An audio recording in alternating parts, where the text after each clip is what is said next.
June 10th, quick little breakfast, had a banana, having a Dannon's. Try this out, guys. Dannon Greek yogurt, light and fit. Dannon, and then, Fiber One cereals and eggs. June 10th, fire is strong as fuck. Even though I feel more and more tired as I, lose more fat and whatnot, especially after this last weekend at the NJ Folsom show, where I was at the overall and realizing that I'm just not shredded enough. It lit a new fire. Well, it added to the fire. And now I know what I have to do, and I know that, the people that came in a little bit more shredded than I did, they were just grinding for longer or a little bit harder, and that's all the difference is. For me getting leaner and more shredded and having a better fighting chance at a pro card is just me grinding a little bit longer, harder, and just enduring more of this pain of cut. So let's keep this going. I threw some recommendations at Eric Helms. I asked him if doing a 400 calorie cardio session after every push and pull day sounds like a good idea, and basically that would be doubling my low intensity cardio, almost doubling it, since I'm currently working off of a 7-day week in terms of low intensity cardio, and I'd be converting it to basically the same amount of cardio from a 7-day week but into a 4-day week, so almost doubling it. So see what he says, but I'm going to start that today. I'm going to start working off that today, and most likely he'll agree that it sounds like a good idea. Since I don't really want to lower my food, at least not yet, I would like to throw the cardio in instead. So okay, see how it goes. Incline bench push day. Hope you enjoyed that other video I made with the music in the background, that awesome song, and I listed the exercises, the rep ranges, and so on. Please let me know if that's the kind of shit you guys are into, because I could do that more often, create programs for you guys, even if I'm not doing them. I mean, maybe that's the kind of stuff you're into, so I really love the feedback. Just a quick overview of what I did this workout. I love that Gymshark tank. It's fucking sexy as hell. Damn, I love it. And I'm not even trying to like, come off weird, but like I really like that shirt. I really like it. I'd buy that shit. Push workout done. Got my groceries. Got my Chipotle, headed home. What's up, guys? It's June 10th, watching the newest episode of Game of Thrones.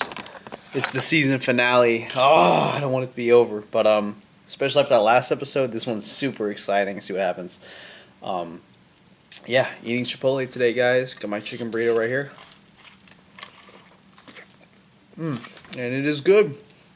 Check out this meal of the gods.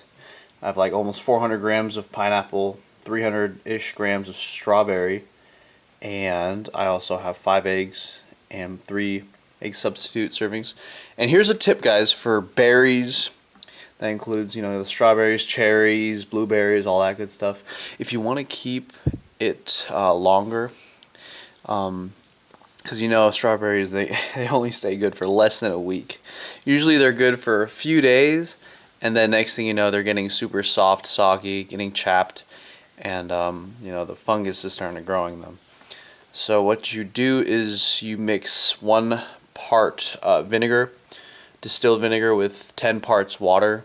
So let's say 5 cups of water with half a cup of distilled vinegar, and dip your berries. That sounds funny. Dip your berries into that.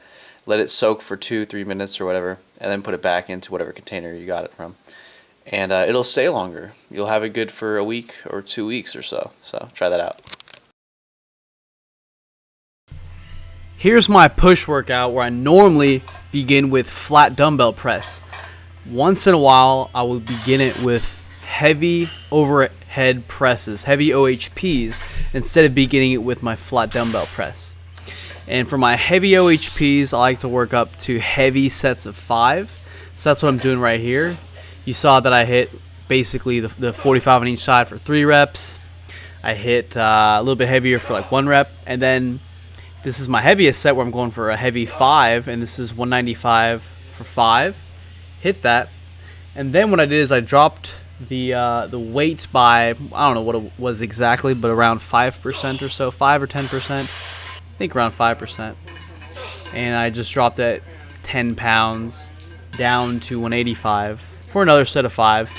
Or in fact, I might have done 2 sets of 5 of that. So that's a total of pretty much just 3 sets, 3 strength sets for the OHP. And you'll notice, like I said before, that all I do is alternate the position of the exercises. And I do this once in a while because I normally like to hit my flat dumbbell press first. And since I hit the OHP first, just naturally I'm a little bit more fatigued right here when I hit these flat dumbbell presses. So instead of the 120s that I normally hit, when actually in fact it's kind of funny, this gym all the weights are off by like 5, 7, maybe even 10 pounds because the weights don't take into account the bars. These are all super free weights, as you can see. So when you'll count up the plates and it'll say 110, but in fact it's probably 115 or maybe 117 pounds. So this is 100-pound dumbbells in each hand of mine, but in fact they're most likely 105-pound dumbbells. But kind of digressing here. Hitting, I believe sets at 8 to 10, around 10 rep sets, maybe even 12 right here. After I hit those OHPs, and pretty much same kind of concept. So what I did was I hit a heavy set, and then I dropped the weight by about 5%. Kind of like it's working off the RPE system, rate of perceived exertion. I'll go ahead and hit a heavy set to an RPE 9, which means I only had 1 left in the tank. Try my best to get to that point, not to hit, complete failure, but close. And then I drop the weight, bump out as many sets as I can until I hit that RPE 9, which means, hey, that set felt like I ended with a rep that I only had 1 left in the tank. Takes a little bit of thinking, a little bit of intuition, but it's a training style that I really love. Especially, I would love it off season. I never really used it to any extent in the off season, knowingly. I have before, I'm sure, but it's something I started using more in this cutting season. In the beginning, it was great when I had more energy, but now it's pretty tough. And sometimes I even have to drop it more than 5%. I might have to drop it 7 or 10%. Really looking forward to doing that RPE system kind of style, auto-regulation training, instinctive training, come off season.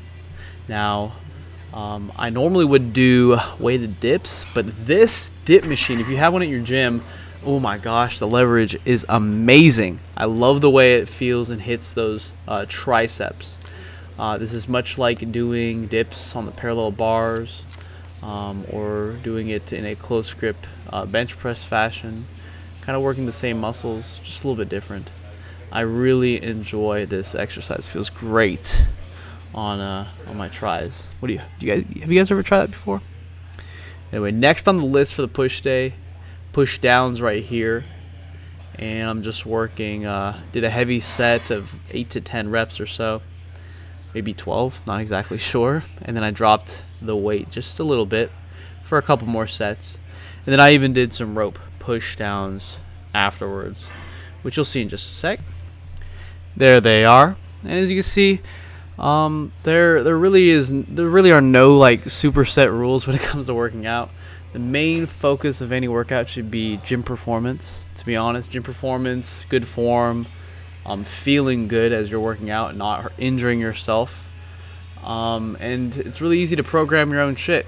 It's really easy. You pick exercises that hit muscles that you want to hit, or that address strengths that you need to improve upon, or weaknesses that you need to improve upon, and you just balance yourself out. As a bodybuilder, I chose my weaknesses in the off season that I wanted to improve upon, the exercises that did such, and that's what programming is really about. Focusing on what you want to work on, what you need to work on, and And when you're cutting, maintaining as much strength as possible, even trying to gain strength for as long as possible until you reach the point where, hey, you're simply trying to maintain.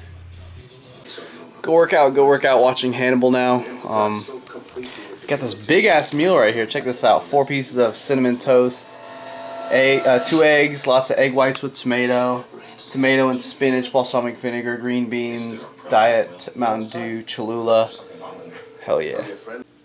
Cinnamon toast dipped in coffee with a little bit of egg, Cholula. The best. Hey, quit being a little bitch! Ogus cake!